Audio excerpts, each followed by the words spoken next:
Oi, gente, aqui é Roda Risse, presidente do Instituto Cultiva. Nós decidimos fazer esse breve vídeo aqui como uma homenagem, uma síntese da importância do Papa Francisco que acaba de nos deixar. Francisco lançou duas campanhas muito importantes, mundiais, depois dele ter publicado a encíclica Laudato Si. Essa encíclica, que ocorreu antes da pandemia, os dois lançamentos que eu vou falar agora também ocorreram um pouco antes da pandemia, em 2019, fala sobre a corresponsabilidade de todos nós em relação às criaturas criadas por Deus, né? Portanto, a natureza, os animais, os seres humanos, né? E ele fala, portanto, da crise ambiental. É um primeiro texto mundial deixando muito claro a urgência, né, em relação a isso, né? Mas ele falava também da superação do hedonismo, dessa ideia da gente querer tudo imediatamente, não ter projeto, sem valor, sem nada, não é? Bom, então, as duas campanhas que nascem da Laudato Si são a Economia de Francisco e o Pacto Educativo Global. A Economia de Francisco, que aqui no Brasil ganhou mais um personagem, que é Clara, que era a companheira de viagem, de fé do Francisco de Assis, né? Clara, inclusive, possivelmente tenha sido muito mais progressista, mais engajada do que Francisco.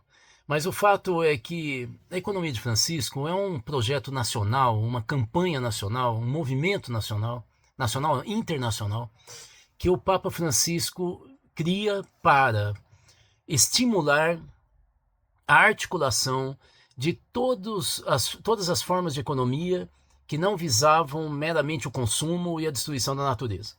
Então, eram economias integradoras, na verdade, do período, inclusive, de uma fase da humanidade, ou de alguns momentos da humanidade, que não visava exatamente o lucro, como a economia solidária, a economia indígena, a economia feminina, e vários outros modelos que, inclusive, no Brasil nós temos várias, né?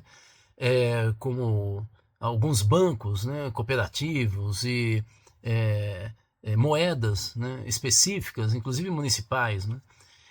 Além dessa ideia de articular várias formas de economia solidárias, comunitárias, não competitivas, o Papa Francisco, com a Economia de Francisco, ele sugere a mudança do currículo dos cursos de economia no mundo inteiro.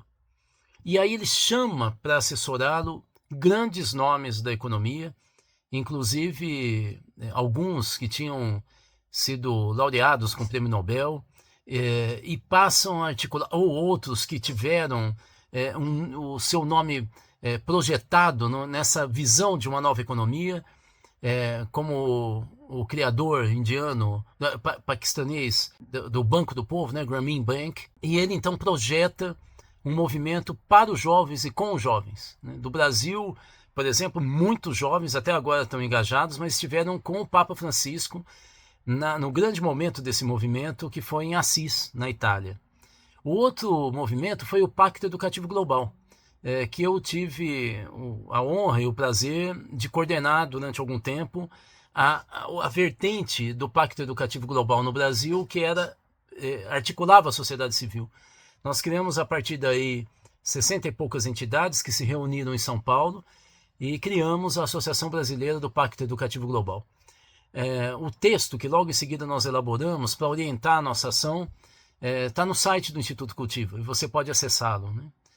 Pois bem, o Papa foi um reformador importantíssimo da Igreja Católica. Ele recoloca a Igreja Católica, que estava numa profunda crise antes dele assumir. Vocês devem se lembrar da decadência da Igreja Católica, principalmente em alguns países nórdicos, né, que eram acusados de pedofilia. Tivemos inclusive filmes, né, fazendo acusações, filme norte-americano, né, a essa degradação, e o Papa entra com tudo, faz uma limpeza no Banco do Vaticano, exige que vários bispos entreguem seus palácios, carros de alto luxo. Ele mesmo adota, né, o nome Francisco para definir o seu papado, né? Que tem uma simbologia muito importante sobre a humildade, a pobreza e a relação com a natureza, né? E ele traz temas do século XXI, importantíssimos para nós, como além do meio ambiente que eu já falei da Laudato Si, o papel da mulher, inclusive na Igreja Católica, né? Traz a ideia de comunhão entre religiões, né? Ele pede perdão a vários povos e religiões porque sofreram ataques e a hegemonia da Igreja Católica em tempos passados, né? E ele retoma, portanto, uma ideia de comunhão e de humanidade. Agora, eu queria só falar uma coisa que nem sempre se fala dele, que era o método dele.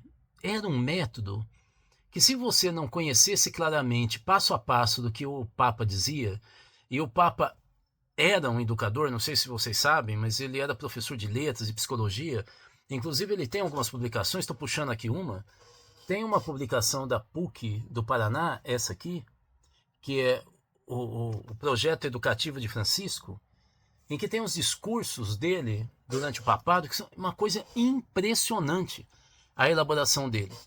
Mas qual que era o método dele?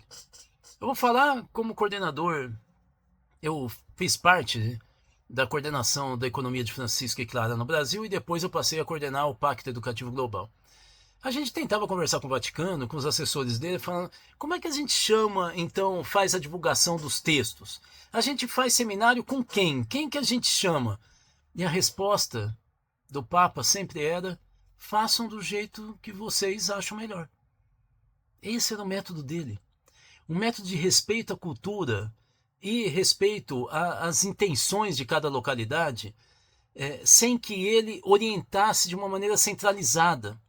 E é por isso que o Papa criou sempre, nesses movimentos internacionais que ele lançou, duas grandes vertentes. Uma eclesiástica, que era coordenada pelo Vaticano, e no caso de cada país, pela organização episcopal, no caso aqui a CNBB do Brasil, e uma vertente que era uma vertente da sociedade civil, que recebia também seus comunicados, seus convites, né, seus estímulos, né, que nos ouvia, mas que não tinha uma relação subordinada à estrutura eclesiástica. Foi um Papa realmente muito diferente, muito inovador, e todo esse grande projeto de reforma que ele faz através de um projeto humanista de respeito às culturas, né, ele de alguma maneira vai impactar agora a escolha do novo Papa no conclave que vai ocorrer nos próximos dias, né? Há todo um debate sobre qual Papa que deve sair vitorioso. Há um movimento de extrema-direita e de direita muito agressivo dentro da Igreja Católica, inclusive no Vaticano, que era oposição ao Papa Francisco, mas o Papa também criou, nesse colegiado que vai eleger o novo Papa, uma grande maioria que ele indicou de cardeais que fazem parte desse colegiado, né? Então há toda uma discussão se daí não sai justamente um novo Papa moderado, pragmático, mais progressista. Vamos ver. Agora cabe a nós refletir e trabalhar a partir do legado que o Papa nos deixou, né? O Instituto Cultiva vai estar nos próximos dias divulgando textos, entrevistas, palestras, porque nós achamos, primeiro porque nós nos engajamos em alguns dos movimentos lançados pelo Papa, como o Pacto Educativo Global, mas depois porque o legado dele é muito importante para o século XXI. Então, acompanhe a gente. Até, gente.